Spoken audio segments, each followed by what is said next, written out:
जो Pathankot airbase attack हुआ था, एग्जैक्टली उस दिन क्या हुआ था? हमको ये पता नहीं था कि टेररिस्ट कहाँ है, कोई इन्फॉर्मेशन नहीं था हमारे पास। तो मैंने अपने सर को कहा, सर आप एक टीम लेके आप जाइए जहाँ पे हमको जाना था, मैं 2 टीम लेके यहीं बैठता हूँ। And he agreed to me thing and that saved the night. हम जब वहाँ पे ये हरकत कर रहे थे, the terrorist were already inside. जो बांग्लादेश में जो क्राइसिस है, क्या कुछ करने की ज़रूरत है इस वक्त इंटरनली? हमारे को उस रोमांच से निकलना चाहिए कि हमने 1971 में बांग्लादेश के स्थापना करने में मदद करी। I take your mind to a statement given by their interim government chief, Mr. Mohammad Yunus. He said कि अगर बांग्लादेश डिस्टेबलाइज रहेगा तो उसका इफेक्ट बॉर्डर के पार जाएगा। Please underline this. ये एक इनडायरेक्ट धमकी है। It has to be very clearly told to Bangladesh. You try and do this, we are not going to keep quiet. Then we will take action. ऐसे में India का stance overall क्या होना चाहिए अपने नेबर्स के साथ? उनको ये भी पता है कि they cannot take India lightly now. They have seen what we have done to Pakistan. ये जो मणिपुर का इतना बड़ा प्रॉब्लम हुआ, उसके अंदर काफ़ी रोल फॉरेन एलिमेंट्स का था, अंडरग्राउंड एलिमेंट्स जो म्यांमार में पलप रहे। ऐसा कोई इंसिडेंट जो आपके दिल के बेहद करीब हो? एक लड़का मेरे पास आया, very tough looking guy, and I was really impressed to see him. उसने सलाम किया, मैंने भी सलाम किया। कहता आप गांगुली साहब हो ना? मैंने कहा हाँ। कहता साहब मेरा नाम मागरे है, मैं फलाना ग्रुप में, वो तब टेररिस्ट था। आप मेरे रेंज पे थे, आप खारा मार्केट पे थे और हम मार्केट के ऊपर बैठे हुए थे। मैंने उसको चलते चलते पूछा था कि तूने मारा क्यों नहीं मेरे को? मैंने उसको मैंने कस के जब भी भाई, मेरी आंखों में पानी आ गया।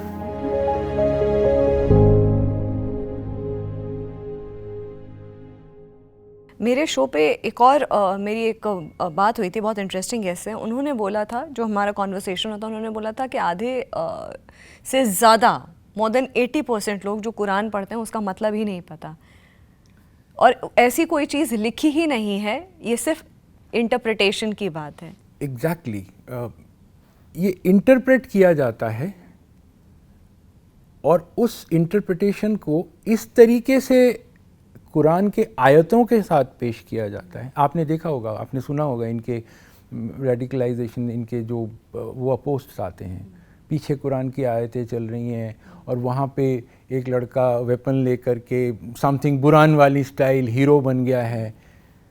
तो ये यूथ के लिए एक इट्स अ डिफरेंट वर्ल्ड। हाँ, it gives them a high, एक काइंड ऑफ अंदर एक जोश आता है, एक डिफरेंट हाई कि मैं हथियार लेके घूमूंगा और आई विल बी स्वैग। आजकल की जनरेशन पूजेंगे, आजकल की जनरेशन। मैं if I am talk, so this is they are targeting a particular region, a state, vulnerable section, age group. They are master of it. Secondly, their radicalization target is girls from the age group of 12 to 25. They are radicalizing the girls in different ways. If I am talking of Kashmir. Yeah. Because they know if they can radicalize the girls, they have an upper hand, because a girl will have a brother, girl will have ultimately she will be married to a man, a girl will have a boyfriend, or girl will be influencing the other people in the house. They are radicalizing the girls. आपने देखा होगा जब ये पत्थरबाजी होती थी, लड़कियां भी बाहर आई थी, इसके पहले कभी नहीं आती थी। They are radicalized, till date they are radicalizing the girls. आज सब कह रहे हैं कि जम्मू रीजन के अंदर टेररिज्म फैला है, कश्मीर बहुत अच्छा है। शायद मैं पर्सनली मानता हूँ कि ये एक उसकी चाल है, वो कश्मीर में रेडिकलाइजेशन कर रहा है और वो कश्मीर में रिक्रूटिंग स्टार्ट करने वाला है। उसको दुनिया को ये दिखाना है कि लोकल्स अभी भी इस इस मुहिम पे या सो कॉल्ड जिहाद के साथ लगे हुए हैं, तो वहाँ पे उसका टारगेट अलग है, यहाँ पे जम्मू रीजन में उसका टारगेट अलग है। तो ये रेडिकलाइजेशन एक मेन प्रॉब्लम है थ्रू सोशल मीडिया। इसके लिए काम हो रहा है, इसके लिए जम्मू कश्मीर पुलिस खास करके बहुत काम कर रही है। मैंने आर स्वैद साहब का नाम लिया था, वो इस सब्जेक्ट के ऊपर उनके जो आईटी डिपार्टमेंट है वो काफ़ी काम कर रहे हैं, लेकिन इसमें भी अभी काम करने की बहुत ज़्यादा ज़रूरत है। As a national asset we have to create something as a national asset so that we stop this radicalisation. अगर आपके पास कुछ आया है, आप मेरे को फॉरवर्ड कर रहे हो, so I should be able to reach you as a security service कि आपके पास ये किसने भेजा, and we have to stop ultimately this. Secondly, दूसरा इनका जो साइकोलॉजिकल वॉरफेयर का है वो जैसे ये इन्होंने कठुआ में इन्होंने वो किया, या आसे भी कभी कभी ये क्या करते हैं, they show our dead bodies, our own, हमारे फौज के या सिविलियंस के, और वो एक खौफ पैदा करने के लिए, और उसके साथ कुछ डायलॉग्स, कुछ music, you know how it is done, your from journalist, वो उसको सोशल मीडिया में डालते हैं। वो एक खौफ पैदा करने के लिए सर्विस के लोगों को, और ख़ास करके ये कौन किसको इफेक्ट होता है पता है? Police. That police guy is from the same soil. I am from army, I am fighting there, I know after 3 years I will move out, my family is somewhere else in down south, they will not be able to reach my family, so I am absolutely bindas. But that police guy जिसकी family Kashmir में है, श्रीनगर में है, अनंतनाग में है, बिजबहरा में है, पुंछ में है, राजौरी में है, वो बेचारा उससे इफ़ेक्ट हो जाता है। वो उसको मैसेज देते हैं कि आप ऐसा करोगे तो हम आपके फैमिली को मारेंगे, वो इफ़ेक्ट हो जाता है। तो उसका जो वो जुनून है, मतलब ये उसका जो एफर्ट है, वो ऑटोमेटिकली रेस्ट्रिक्ट हो जाता है। Son of the soil who is in the services, वो लोग छुट्टी पे जाते हैं, उनको मार देते हैं। आपने देखा होगा पीछे उनको मार देते हैं, वो एक डर खौफ पैदा करने के लिए, and they are very good at this. So ये हमारा एक नेशनल एसेट तैयार होना, मैं समझता हूँ कि इसके अगेंस्ट में एक नेशनल एसेट होना चाहिए, और जो अफेक्टेड स्टेट्स हैं उस पर ये एक ऑर्गेनाइज तरीके से हम डी रेडिकलाइजेशन और काउंटर साइकोलॉजिकल वॉरफेयर का हमारे पास काफ़ी ज़्यादा मटेरियल होना चाहिए, जो कि आई एम वेरी श्योर हमारे शासन तंत्र जो हैं इसके बारे में सोच रहे हैं, और ये काम हो रहा है। आपने इतना समय जम्मू कश्मीर में बिताया, और आई एम श्योर बहुत सारे ऐसे ऑपरेशंस होंगे जो आपके दिल के बहुत करीब होंगे। कई ऐसे ऑपरेशंस होते हैं, क्योंकि आपसे शो से पहले भी बात हो रही थी, तो जिनके बारे में कभी कोई जिक्र भी नहीं करता है, वो होते हैं और ठीक है, पन्ना पलट जाता है आपकी सर्विस का। लेकिन कुछ ऐसे होते हैं जो आपके दिल के आई एम श्योर बहुत करीब होंगे, जिनके बारे में आपने ना कभी बात की होगी, ना पलट करके कभी सोचा होगा, तो अच्छा लगा होगा कि देश की सर्विस में ये भी एक पहलू आया था या पल आया था, जो I did my share of duties very efficiently, responsibly. ऐसा कोई स्टोरी या ऐसा कोई इंसिडेंट जो आपके दिल के बेहद करीब हो? मैं आपको एक कहानी सुनाऊंगा। अभी जो मैंने सन ऑफ द सॉइल के बारे में बताया, एक सन ऑफ द सॉइल के, मेरी इस कहानी का हीरो आर्मी नहीं है, मैं तो हूँ ही नहीं, लेकिन वो सन ऑफ द सॉइल जिसने अपनी जान दी है।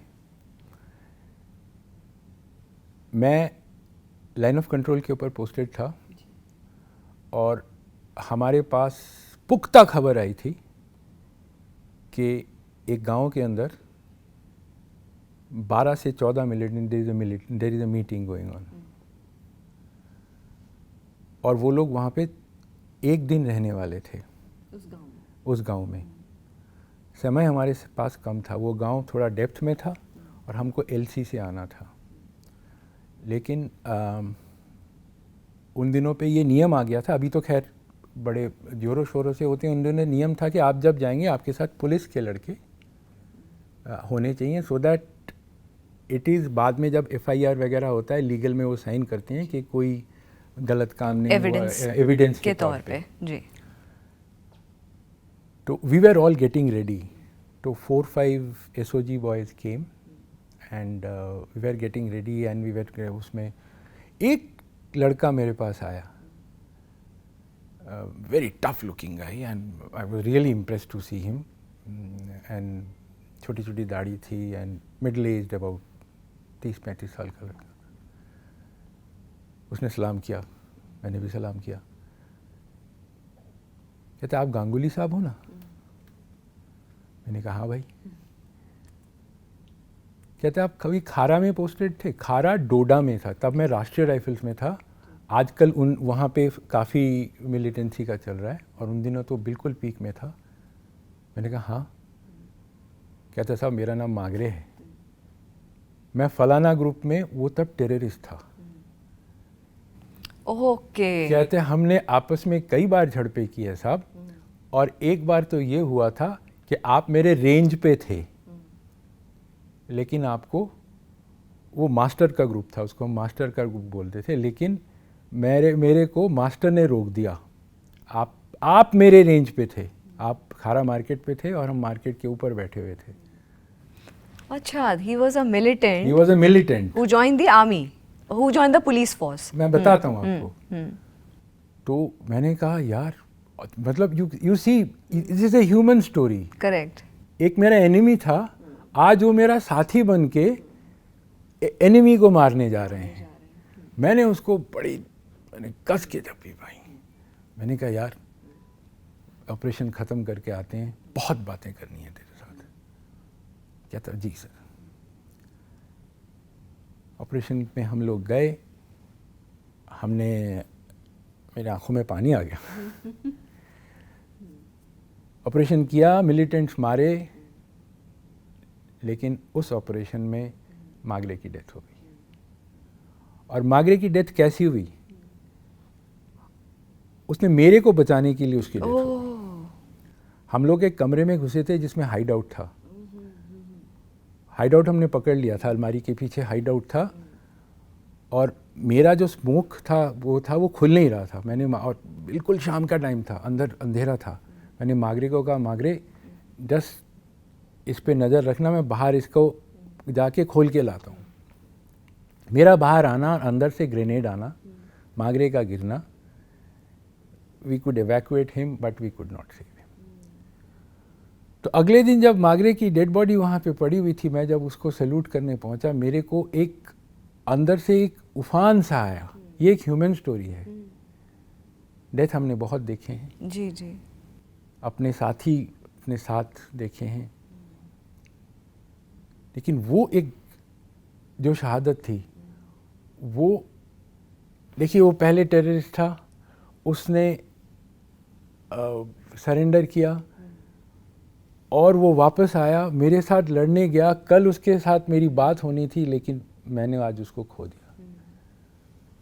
वो एक कहानी है जो कि आज तक मैं बोल रहा हूँ, मेरे रोंगटे खड़े हो रहे हैं। और आज मागरे जहाँ पे भी है, मैं उसको सलाम करता हूँ, सैल्यूट करता हूँ उसके जज्बे के लिए और उसकी वीरता के लिए। और आज हमें कश्मीर के अंदर ऐसे ही एक थॉट प्रोसेस की ज़रूरत है।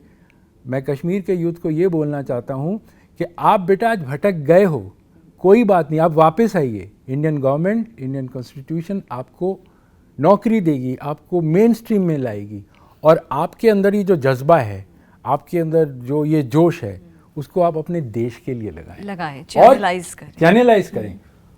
और आपके पास एग्जाम्पल्स हैं, मागरे अकेला एग्जाम्पल नहीं है, देयर आर सेवरल मागरेज। तो ये एक कहानी थी जो कि आपने जो सवाल पूछा कश्मीर के यूथ के लिए, ये मेरे दिल के बहुत करीब की उसमें है। सलाम मागरे। कभी फिर उसके बारे में, उनके बारे में आपको पता नहीं चला कि क्या इंस्पायर किया उनको पुलिस फोर्स ज्वाइन करने के लिए? मतलब बस इतना ही कॉन्वर्सेशन आपकी हुई थी उनकी? नहीं, चलते चलते कॉन्वर्सेशन हुई थी, वो एक अलग कहानी थी। मैंने उसको चलते चलते पूछा था कि तूने मारा क्यों नहीं मेरे को? बोले मास्टर ने मेरे को रोक लिया था। ने मास्टर ने क्यों रोका? साहब आपने उसकी बहन की शादी में राशन भेजा था। ओह। तो उसके पीछे मेरा कारण था, I wanted master to surrender. तो किसी तरीके से मैंने कहा अगर राशन दे के वो दिल पसीज जाए, मास्टर ने मेरे पास चिट्ठी पर्ची भेजी थी कि शुक्रिया लेकिन सरेंडर नहीं करूँगा। उसके बाद मास्टर का डेफिनेटली उसकी डेथ हो गई। तो ये छोटी छोटी ह्यूमन स्टोरीज़ हैं।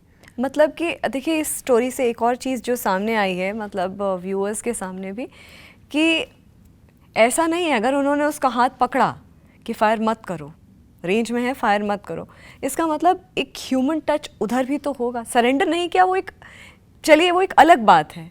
मैं अपने जो हमारे जो भटके यूथ हैं उनके प्रति मेरी पूरी संवेदना है, मेरी नहीं है, इंडियन आर्मी की संवेदना है। और ये डॉक्यूमेंटेड है कि अपना कश्मीरी लड़का घर के अंदर घिरा हुआ है, उसके माँ बाप को लाया गया है और उनको बताया गया है कि बेटा सरेंडर करो। कई बच्चों ने सरेंडर किया है, कईयों ने नहीं किया है, उनके रेडिकलाइजेशन स्टेटस ऐसा, कईयों ने नहीं किया है। लेकिन आप ये समझ सकते हैं कि ये एक बहुत बहुत संजीदा सब्जेक्ट है। करेक्ट। हम अपने बच्चों को अगर वो भटक भी गए हैं, हमारा कॉन्स्टिट्यूशन या हमारी जो पॉलिसीज़ हैं उनको वापस लेने के लिए तैयार है, लेकिन हमारा दुश्मन जो है वो बीच में फ़िल्टर डालता है अपने सोशल मीडिया के द्वारा या पैसों के द्वारा, नारकोटिक्स के द्वारा, और उसको भटका ले जाता है। ये जो पर्दा है ना, उस पर्दे पे अगर हम काम करें, इस पर्दे को उठा फेंके, तो वो दिन दूर नहीं है कि 1947 में जो रजाकार आए थे इंडिया में, पूरा श्रीनगर खड़ा था उनके अगेंस्ट में। शायद आपको ये पता है, पूरा श्रीनगर खड़ा था उनके अगेंस्ट में। वो श्रीनगर हमें वापस मिल जाएगा, पूरा कश्मीर हमें वापस मिल जाएगा। हमको इन चीज़ों पे काम करना है, इन मुद्दों पे काम करना है।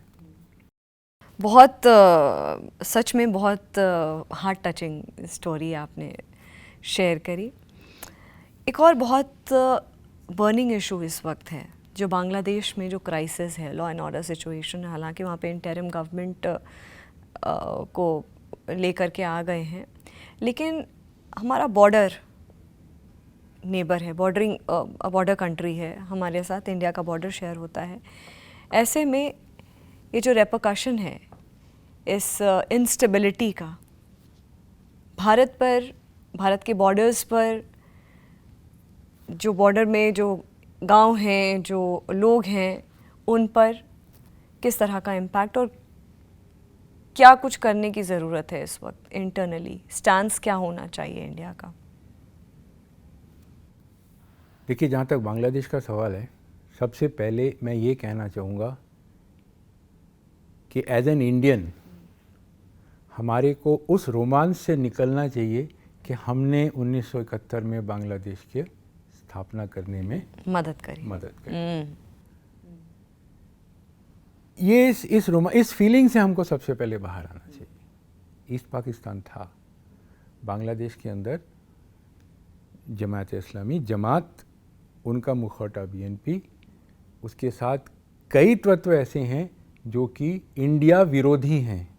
आज के डेट पे दुकानों में जा कर के उनके इसी तरीके से जो ये तत्व हैं जाके बोल रहे हैं इंडिया का बहिष्कार करो, इंडिया का सामान मत बेचो, जबकि ये पॉसिबल नहीं है, उसको भी पता है।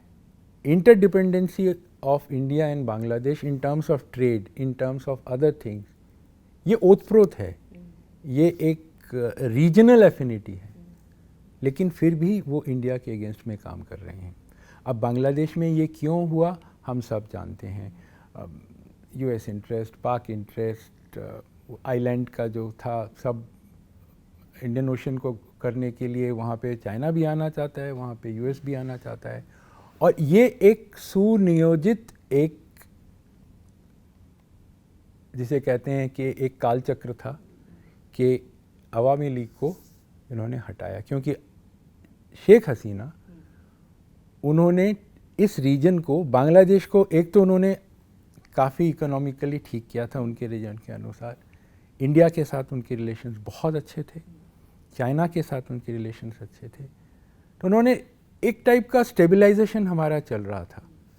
जो कि डेफिनेटली पाकिस्तान और other elements including uncle Tom उनको पसंद नहीं था। तो ये हुआ, तो इसके अंदर काफ़ी गुड चीज़ें, हम उसमें नहीं जाएंगे। अब आपका सवाल था भारत। देखिए, इसमें कुछ शॉर्ट टर्म है, कुछ मीडियम टर्म है, कुछ लॉन्ग टर्म है। शॉर्ट टर्म के अंदर सबसे पहला है, जो कि आज बीएसएफ बहुत अच्छी तरह निभा रहा है, कि बांग्लादेश के अंदर से जो भी इन्फ्लक्स, जो भी रिफ्यूजी इंडिया के अंदर आने की कोशिश कर रहे हैं, उनको हमको रोकना है। अगर हमको नहीं रोकेंगे तो उनके साथ ये टेररिस्ट एलिमेंट्स हमारे नॉर्थ ईस्ट में, बंगाल, उड़ीसा में ये लोग घुस जाएंगे। तो जहाँ जहाँ पे हमारे बॉर्डर लगते हैं उनको हमको अच्छी तरीके से, जो BSF, it has already started. In fact the new BSF chief was there last week, I think he was there, he spent quite a lot of time over there and I am sure he would have given that kind of instruction to his officers. दूसरा है जो India effect हुआ है, trades. सिर्फ गुजरात में 1200 करोड़ का सामान बांग्लादेश में पड़ा था, वो गया। वो जो ट्रेडर्स थे उनको बहुत नुकसान हुआ है। अगर आप पूरे इंडिया के ट्रेड की बात करें तो मेरे ख्याल से कोई 5-6 हज़ार करोड़ का हमारे को नुकसान हो गया है। तो हमको ये देखना है कि बांग्लादेश के अंदर जल्दी से जल्दी स्टेबिलिटी आए। कौन गवर्नमेंट आएगी वो उनका अंदरूनी मामला है, लेकिन हमारा इंटरेस्ट ये होगा कि वहाँ पे स्टेबिलिटी आए। दूसरा, बांग्लादेश आर्मी के साथ हमारे को काम करके सबसे पहले हमारा इंटरेस्ट है कि वहाँ पे जो माइनॉरिटी कम्युनिटीज़ हैं उनको कोई नुकसान पहुँचे। अब यहाँ पे दो तत्व काम कर रहे हैं। एक तत्व है कि उनके जो तत्व हैं वो माइनॉरिटी कम्युनिटीज़ को, जब देखिए जब गांव जलता है तो मतलब घुन पिसता है, गेहूँ पिसता है तो घुन भी पिसता है। अगर दो माइनॉरिटी कम्युनिटी से घर जले तो उसको प्रोजेक्ट करने के लोग बहुत ज़्यादा, यहाँ पे तो ये हो गया, वो हो गया।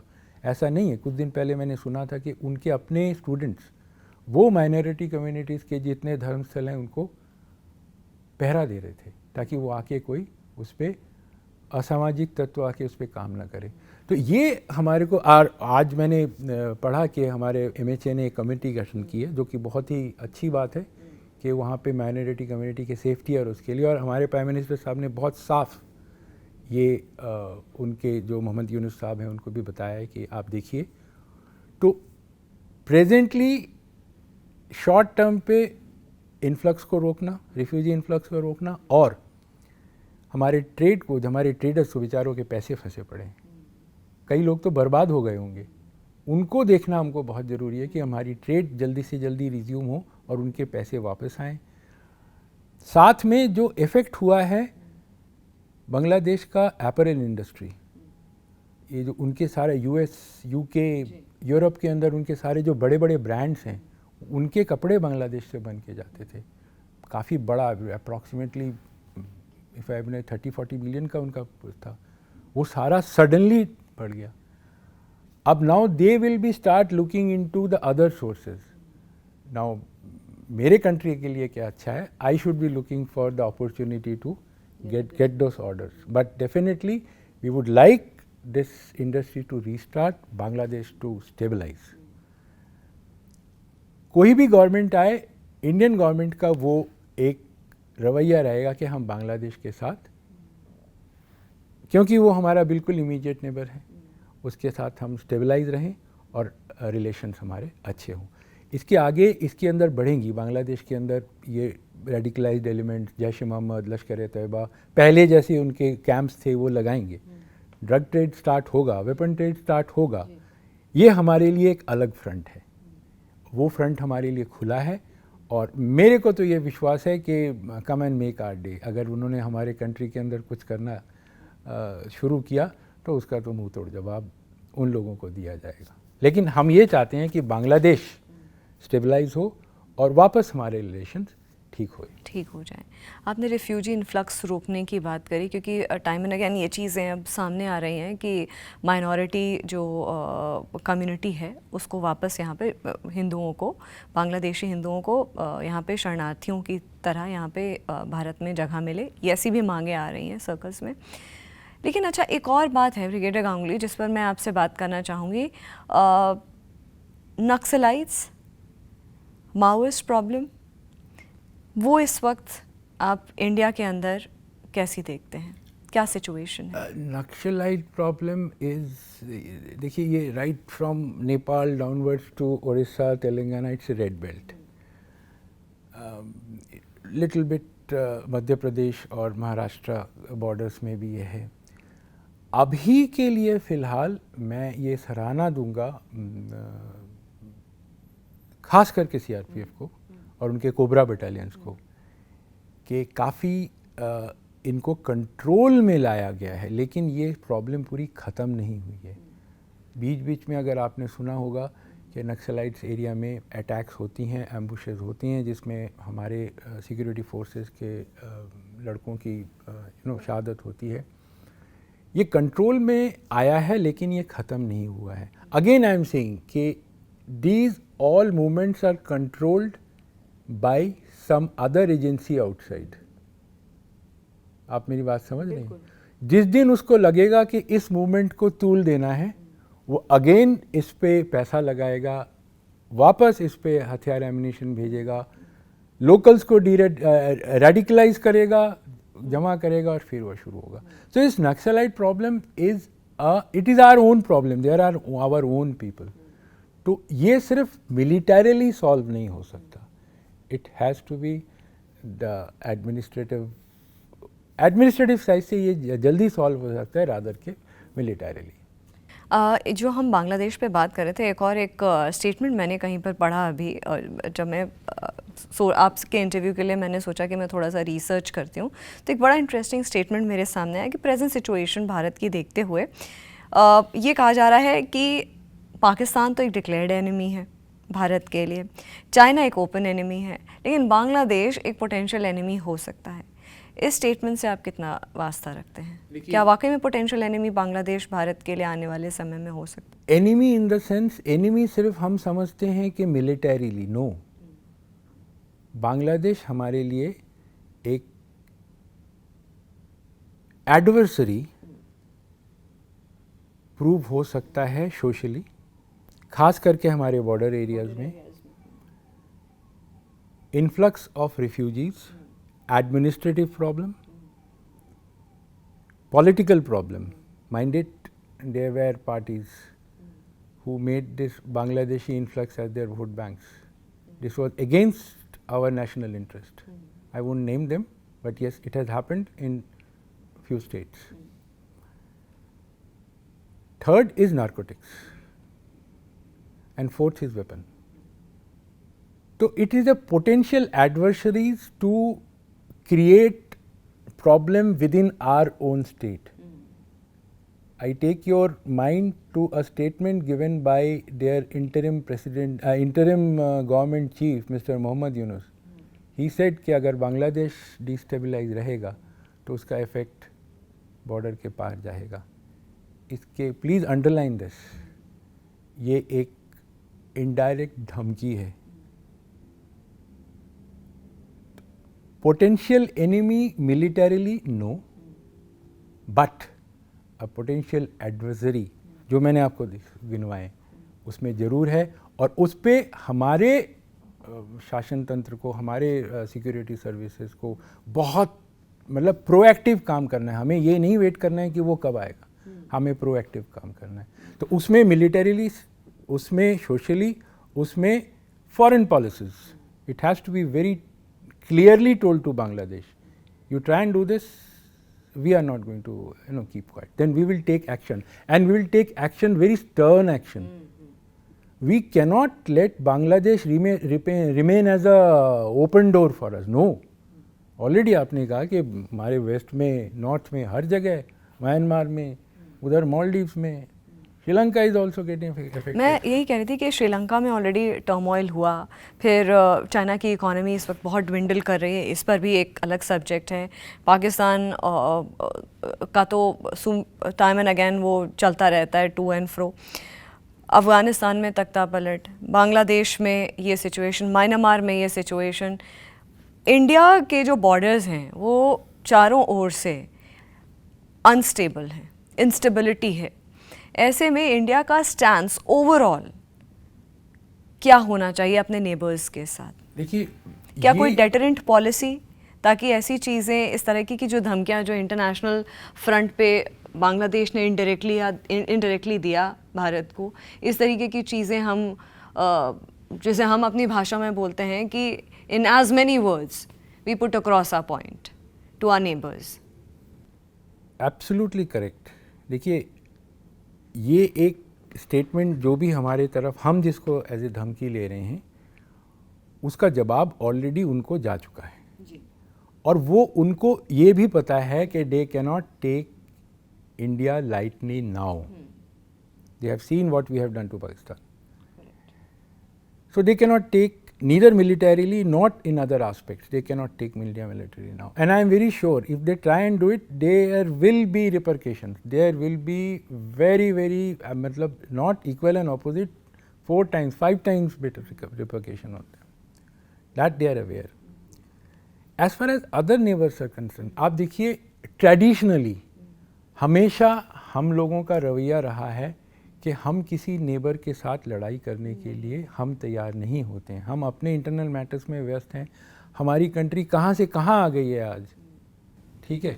जब ये सारी इकोनॉमीज ड्विंडल कर रही हैं, we are outperforming them, तो एब्सोल्युटली हम अपने ट्रैक पे हैं। हम अपने ट्रैक पे, और उन लोगों को ये परेशानी है जी कि अपने ट्रैक पे क्यों है, why are they outperforming us, how are outperforming us and how they are economically. तो वो लोग कोशिश करते रहेंगे, वो लोग पाकिस्तान कोशिश करता रहेगा, पंजाब में, जम्मू कश्मीर में या और कहीं किसी भी शहर में, चाहे वो अटैक हो, चाहे वो किसी प्रकार का चीज़ हो, चाइना कोशिश करता रहेगा। वो कभी इंच फॉरवर्ड, वापस आगे पीछे। चाइना की ये एक हिस्टोरिकल आदत है, क्राउन्स द लैंड।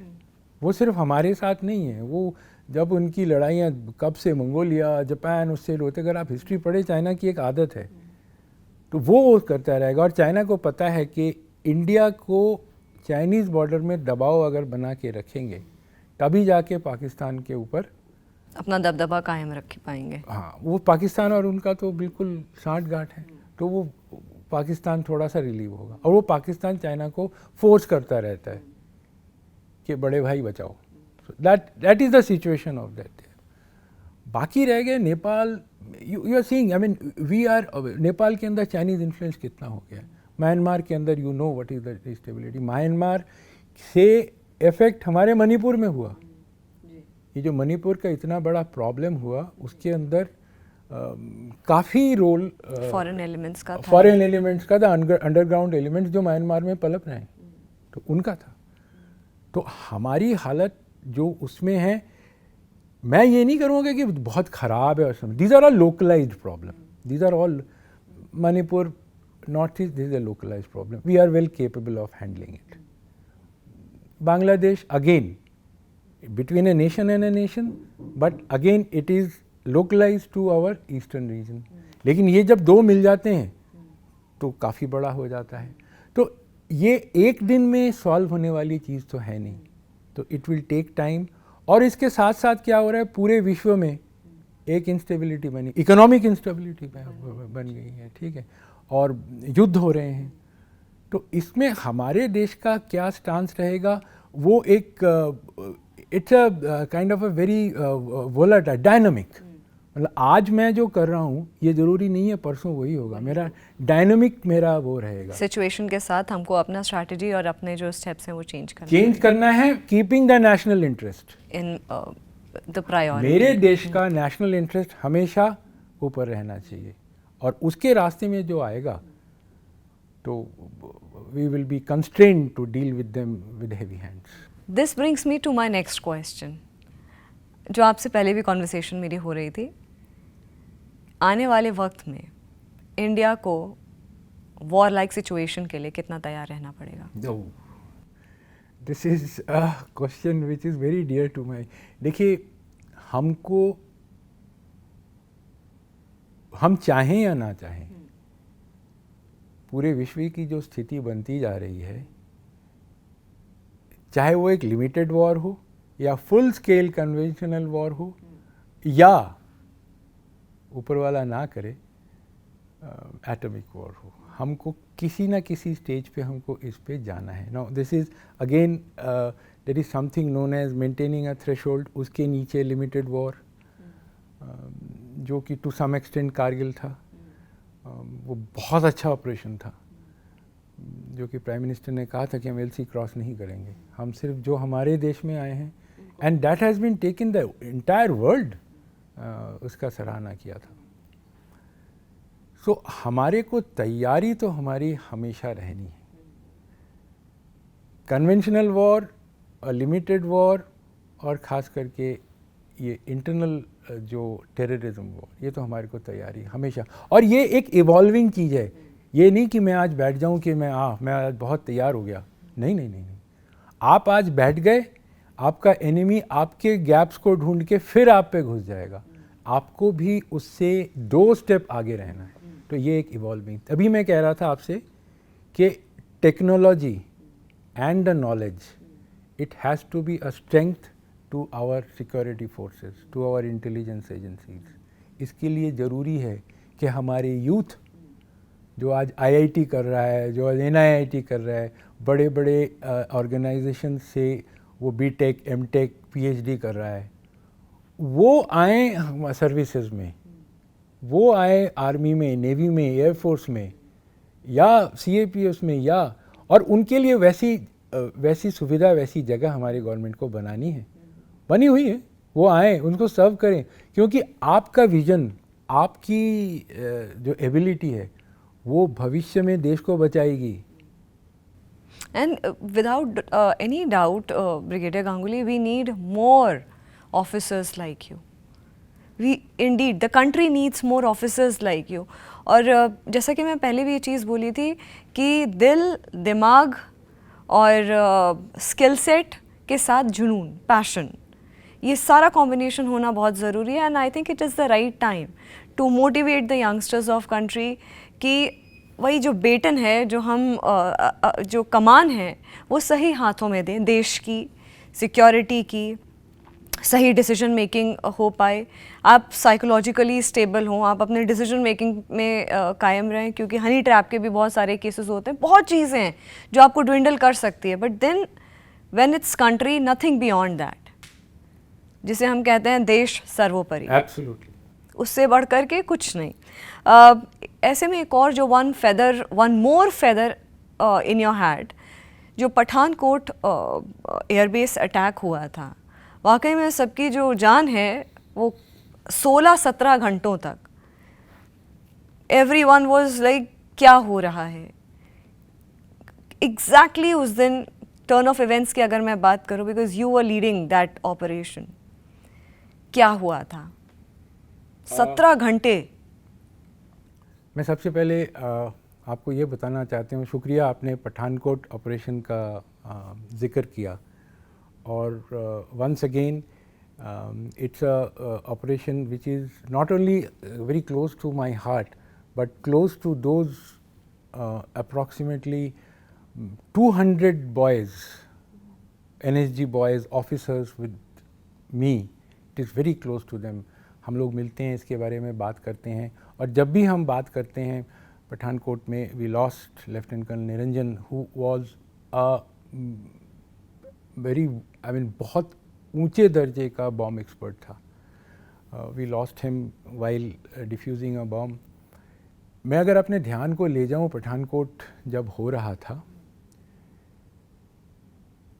तो ये एक ऑपरेशन ऐसा है कि अगर आप किसी भी आदमी से पूछेंगे जो कि जानता है इस सब्जेक्ट को या उस टाइम पे इस काम में था, वो बोलेगा Pathankot operation was not very well handled. But let me tell you, Pathankot Air Base was saved that night of 1st January 2016 in terms of not letting our fighter aircraft being destroyed, not letting terrorists entering our ammunition dump, not letting the terrorists get into our attack Hector's squadron, or killing the families and children inside. I give the entire credit to National Security Guard. and my boys. Incidentally, I was leading, that's a different thing, but my boys have done a fantastic job. Pathankot is a typical example where, because of the information gaps, the actions taken thereon were not focused, but in a broader sense. Actions were taken at the national level, actions were taken.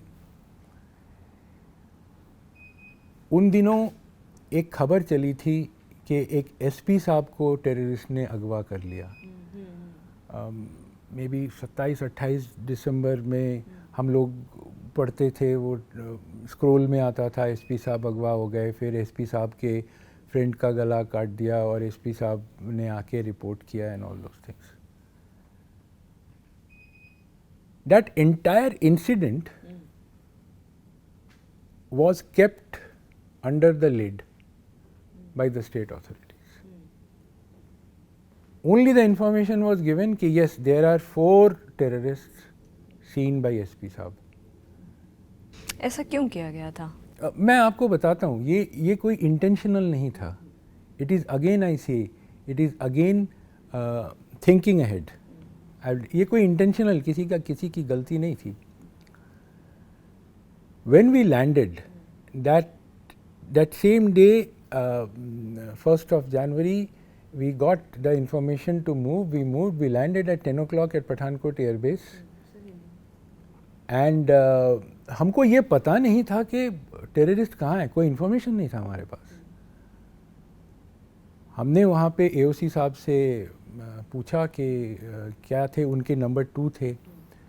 उन्होंने कहा हमारे को कुछ पता नहीं है, कुछ information है कि टेररिस्ट आए हैं तो हम लोग आए हैं. तो देखिए, NSG के पास भी ये इन्फॉर्मेशन नहीं था कि टेररिस्ट कहाँ हैं, और हमारे पास कोई आदेश भी नहीं था कि आप रात को एयरबेस में रहेंगे.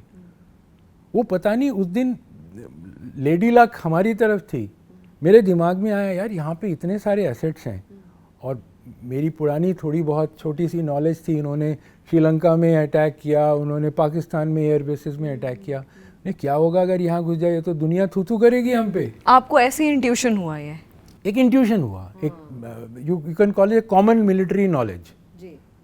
तो मैंने अपने जो सीनियर थे उनको बताया कि सर, हमारे को ऑर्डर था कि वहाँ से उतर के हम कहीं और जा कर के रात को वेट करेंगे, because we are the reaction force. कहीं पे कुछ होता है तो हम रिएक्शन फोर्स.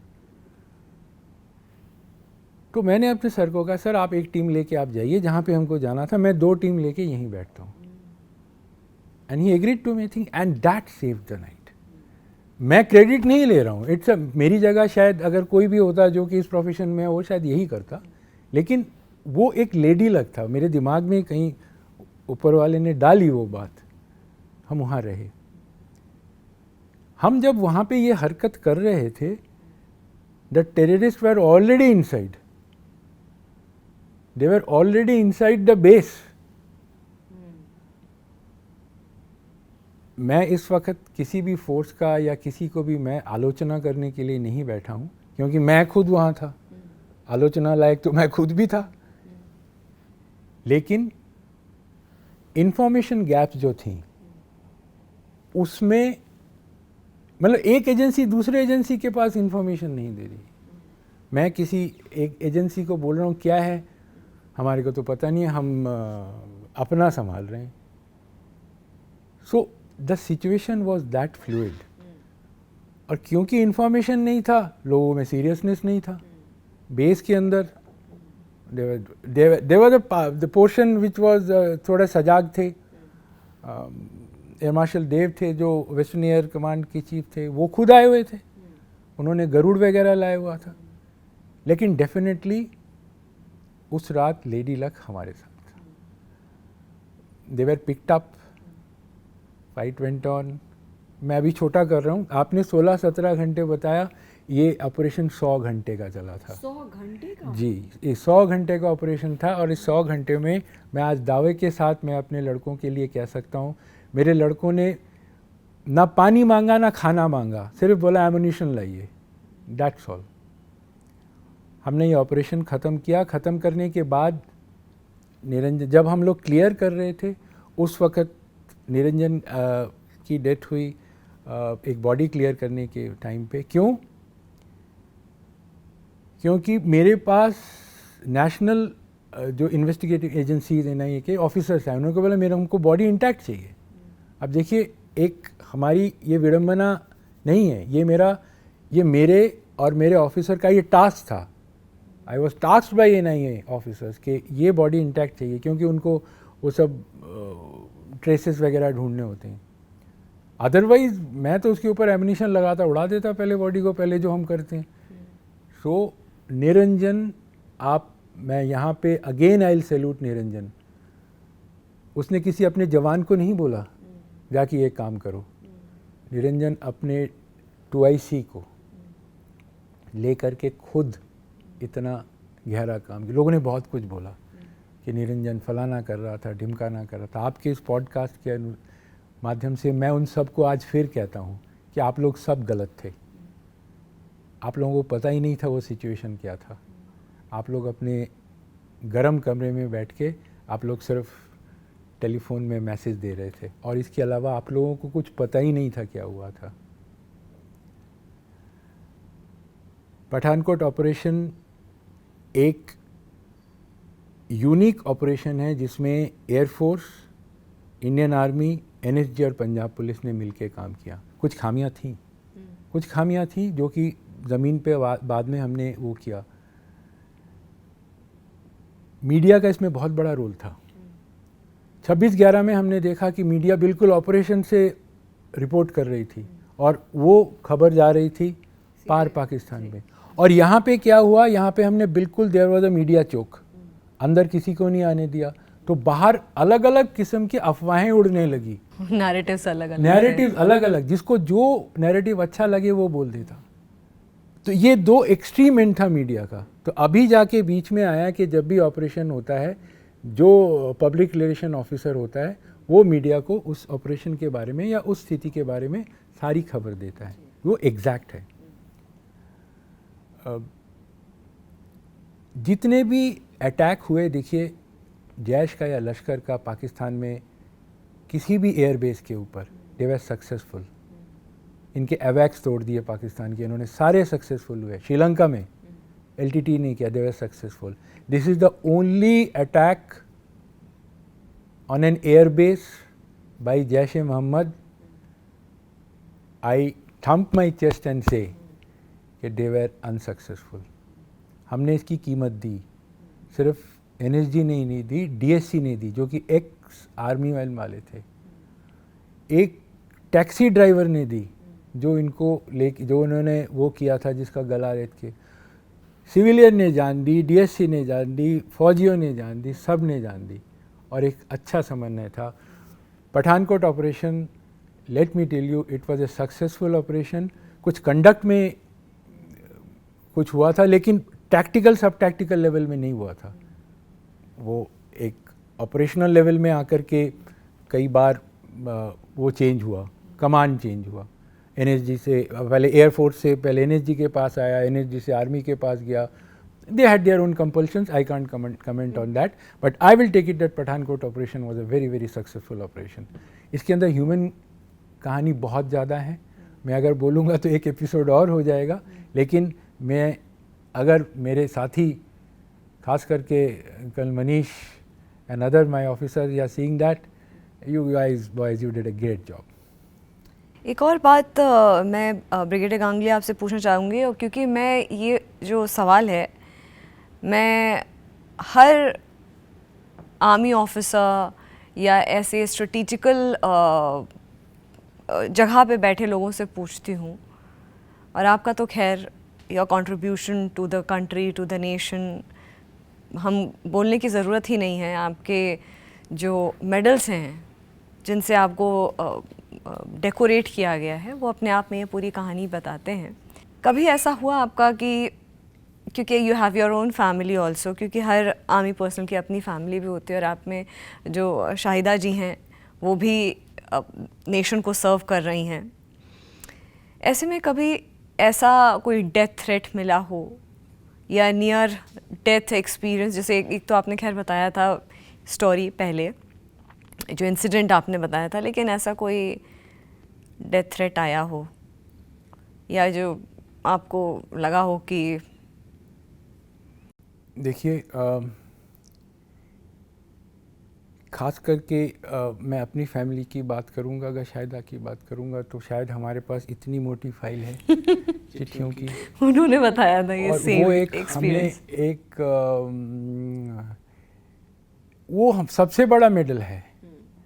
मैं भी शायदा को कहता हूँ, शायद वो कहते हैं ये सबसे बड़ा मेडल है।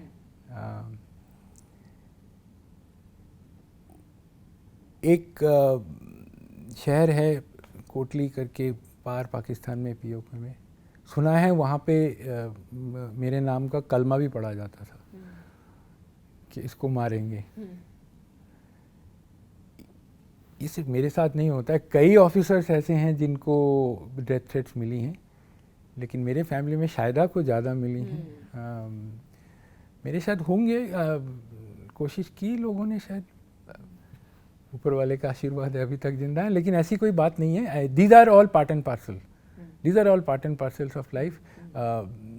थ्रेट व्रेट ठीक है, वो छोटा मोटा होता रहता है, नथिंग मच। प्रेजेंटली आप कैसे भारत को सर्व कर रहे हैं, कंट्री को सर्व कर रहे हैं? हाँ, ये बड़ा इंटरेस्टिंग है।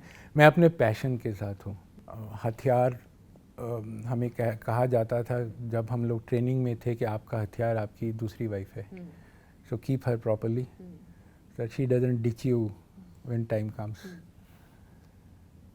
तो आत्मनिर्भर भारत जो हमारे प्रधानमंत्री जी का एक विज़न है, एक कंपनी है, छोटी सी कंपनी है हमारी, जिसमें हम हथियार बनाते हैं और ड्रोन बनाते हैं।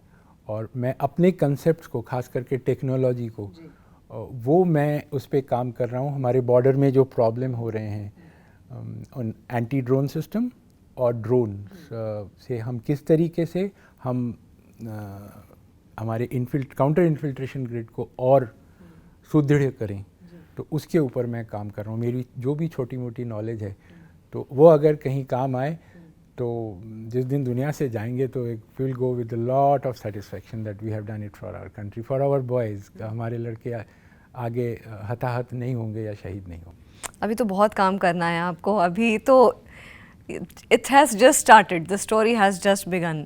अभी तक आप सर्विस में रह करके देश को सर्व कर रहे थे, अभी आपके जो लर्निंग्स रहे हैं ग्राउंड पे, उनके अकॉर्डिंग आप देश को सर्व कर रहे हैं। यंगस्टर्स के लिए क्या मैसेज देंगे आप? देखिए, मेरा मैसेज बड़ा फोकस्ड रहेगा। शायद आज के यंगस्टर्स, खास करके मैंने अभी ये बात पे आपसे डिस्कस की है, आगे की लड़ाइयाँ हमारी, चाहे वो कन्वेंशनल वॉर हो या एंटी टेररिज्म हो, इंटरनल सिक्योरिटी हो, ये सारा कुछ टेक्नोलॉजी पे डिपेंडेंट है। हम लोगों का समय निकल गया, हम लोग वो half non technical half technical होके, क्योंकि हमारे एडवर्सरीज भी उतने ज़्यादा टेक्निकल नहीं थे। मैंने आपको बताया अभी, हमारे चाहे वो एक कन्वेंशनल आर्मी हो या टेररिस्ट हो, सारे they have change their focus towards technology. हमको भी उनसे 2 स्टेप आगे चलना है, तो हम 2 स्टेप कैसे आगे रहेंगे? जो हमारे ब्रेन्स हैं, उनको देश की रक्षा के लिए कम से कम, मैं ये कहता हूँ, मैं ये नहीं कहता आप कम से कम आप शॉर्ट सर्विस के द्वारा हैं 5 साल दें। अगर हमारे पास IIT से 5-5 साल का एक कंटिन्यूअस बना रहे ना, मैं आपको लिख के दे सकता हूँ कि इंडिया डिफेंस टेक्नोलॉजी में वर्ल्ड के नंबर 1 पे जाएगी। ये आप मेरे से लिख लें, क्योंकि हमारे ही बच्चे बाहर जाके उनके लिए बना रहे हैं। अगर आप देखें, हमारे ही IIT से जाके US में, यूरोप में कहीं जाके बना रहे हैं। तो आप 5 से 8 साल अपनी ज़िंदगी का देश के लिए दें और यहाँ पे आप चीज़ें बनाएं। उसके बाद अगर आपको अच्छा लगे रहिए, उसके बाद आप छोड़ के बाहर जाइए। लेकिन मेरे को तो ये बिल्कुल मतलब मैं 100% हूँ कि स्पेस टेक्नोलॉजी के लिए future war will be fought in space also. Space technology और जो टेक्नोलॉजिकल वॉरफेयर है, वो हमारे देश में हमारे बच्चे अगर आगे आएँ तो आपकी भारत माता जो है हमेशा ठीक रहेगी। I am getting emotional, sorry, but this is a subject of emotions also brigadier Ganguly, क्योंकि मैं बार बार मैंने पूरे इंटरव्यू के दौरान एक चीज़ अंडरलाइन करी है कि this country needs more people like you who have serve the country, और उसके कोई उसमें नापतोल नहीं होता है कि मैं अपनी फैमिली बचाऊं, खुद को बचाऊं या रेपुटेशन बचाऊं, क्योंकि आई एम श्योर नौकरी करना इस तरह से देश को, जब आप कभी कभी सिंगल हैंडेडली डिसीजंस भी लेने होते हैं, इट्स नॉट दैट ईजी। देखिए, मैं आपसे बताता हूँ, मैं देश का एक बहुत छोटा सा सैनिक हूँ, मेरी वाइफ भी बहुत छोटी सी सैनिक है। हमने जो किया है वो हमारा कर्तव्य था, वो हमको करना ही था। आगे अगर भगवान जी, अल्लाह मियाँ, चाहे कोई भी हो, वो अगर हमें मौका देंगे फिर भी करेंगे। आप माने कि हमारे देश में ये पूरे 1947 या उससे पहले, उसके बाद, there are thousands of unsung soldiers, thousands of them. और ये हमारे देश के अंदर एक कमी रही। मैं देश की कमी कभी बोलूँगा नहीं, लेकिन ये एक है कमी रही कि हमने उस अनसंग सोल्जर्स को बाहर नहीं लाए। एक सिविलियन, एक पोर्टर, मैंने जब एक्चुअली मैंने ये कारगिल वॉर की बहुत ह्यूमन एंगल से मैंने एक रिसर्च किया है। मैं चाहता था कि मैं ये कहानियाँ सामने लाऊं, लेकिन मेरे पास ना ही उतना पैसा है और ना ही मेरे पास वो एक्सपर्टीज़ है। लेकिन कहानियाँ हैं कि सिविलियन ने जो किया वो एक अजीब व गरीब कहानियाँ हैं। मतलब वो देशभक्त, मतलब मेरे से 10 गुना ज़्यादा देशभक्त वो सिविलियन जिसने पढ़ाई लिखाई नहीं की थी, उसने ये सोचा ही नहीं कि मेरे पीछे हैं, वो जा कर के वो सामान उठा कर के फौज को पहुंचाते पहुंचाते एक दिन उसकी मृत्यु हो गई, डेथ हो गई बम से। तो मैं उन लोगों को मेरे से बड़ा देशभक्त मानता हूँ। My salute to all that unsung soldiers. मैंने छोटी सी कोशिश की थी जम्मू में, बलिदान स्तंभ जब बना था, बलिदान स्तंभ के साथ मैं, बलिदान स्तंभ के शुरू से मैं था, जिस दिन बलिदान स्तंभ बना और उसके बाद बलिदान स्तंभ का देखभाल, वहाँ पे मैंने कोशिश की थी कि इस अनसंग सोल्जर्स के लिए मैंने एक लाइट एंड साउंड शो बनाया था। बहुत छोटी सी कोशिश थी, लेकिन जो मेरे हिम्मत में थी, तो मैंने वहाँ पे ये, और सारे स्कूल के बच्चे आते थे उस टाइम पे, तो मैंने उनको ये बताया कि बेटा जो आप देखते हो उससे भी एक बड़ी संख्या है जिन्होंने देश के लिए जान दी है और जिनको कोई जानता भी नहीं है, लेकिन उन्होंने काम किया है। तो आप जब वो जो मैसेज कहते थे ना, तो हम रहे ना रहे, देश रहे हमारा। कई उतार चढ़ाव रहे ब्रिगेडियर गांगुली इस इंटरव्यू के दौरान। बहुत सारी चीज़ों पर तो बात हुई, लेकिन इमोशनल कनेक्ट मुझे लगता है पहली बार बहुत ज़्यादा, हालांकि रहता है इंटरव्यूज़ में, मेरे इंटरव्यूज़ में, और तभी शायद हमारी ऑडियंस, हमारे व्यूअर्स पसंद कर रहे हैं जागरण मंथन को इतना ज़्यादा, लेकिन पहली बार ऐसा हुआ है कि ये एक्सट्रीमली इमोशनल, क्योंकि देश के बारे में बात करी हमने देश सर्वोपरि बात के बारे में बात करी, और जो बहुत खूबसूरत आपने ये बात कही कि हम रहें ना रहें लेकिन देश रहना चाहिए। तो बहुत पॉजिटिव नोट पे ये इंटरव्यू फ़िलहाल के लिए मैं विराम दे रही हूँ, लेकिन आपके साथ बात करके, चर्चा करके, और 15 अगस्त अपने आप में एक देशभक्ति अगर का जो माहौल होता है, वैसे तो मैं इस चीज़ से मानती हूँ 365 दिन देशभक्ति आपके अंदर जागृत रहनी चाहिए, और आप कुछ भी करें, कोई भी प्रोफेशन हो। Again as a journalist I believe कि आप देश को जिस तरह से भी सर्व कर सकते हैं, आपको सर्व करना चाहिए। आपके साथ बहुत खूबसूरत ये चर्चा रही है। Thank you madam. जय हिंद। जय हिंद। फिलहाल जागरण मंथन में इतना ही, मुझे दीजिए इजाज़त। नमस्कार। जय हिंद।